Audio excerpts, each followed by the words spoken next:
Well, chances are you've already seen cars with Christmas trees out on the roadways. And if you haven't gotten your tree just yet, the Pinery Christmas tree, they're already open for business. And KUSI's Allie Wagner has all the details on how to find the perfect tree.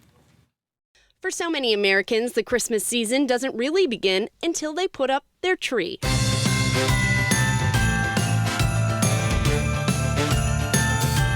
According to the National Christmas Tree Association, there are approximately 25 to 30 million Christmas trees sold in the U.S. every year.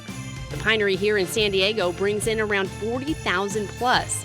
Many of their trees brought in from Oregon and picked well in advance. Pinery's up in August and maybe one other time in the middle of the year, picking up all these Christmas trees. Like this tree behind us over here is probably 14 years old. They grow a foot a year.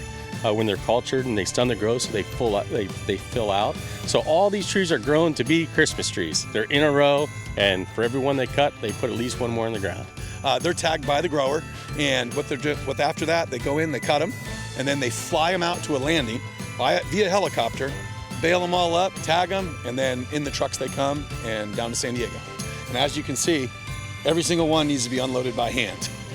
When picking your perfect tree, there are so many different varieties to choose from Nordman to Noble and so many more. Types of trees, the most popular tree is a Noble, and that's probably about 80% of the trees that we do sell.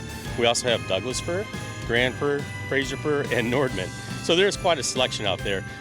Where we're standing today, we're a little bit early in the season, so we don't bring in the Grands quite yet because they don't quite last as long, so it's better off just bringing those in later. But we have quite a selection for opening day. As soon as they're unloaded here, they're piled up tight over burlap.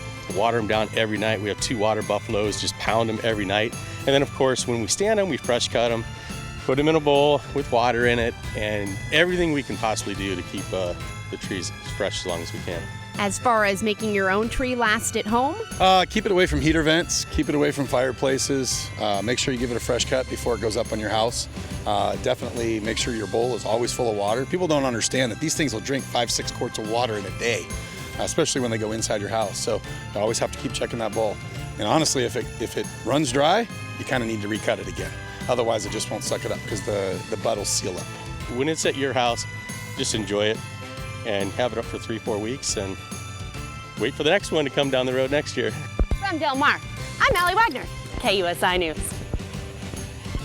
It was a great story by Allie. I'm just going to say, though, the shirt choice was amazing. She had Griswold's Family Tree Farm. That's right. We can't forget that classic Christmas movie, Christmas Vacation. Christmas Vacation. That's it. It's going to have to do my annual watch sooner rather than later. Oh, yeah.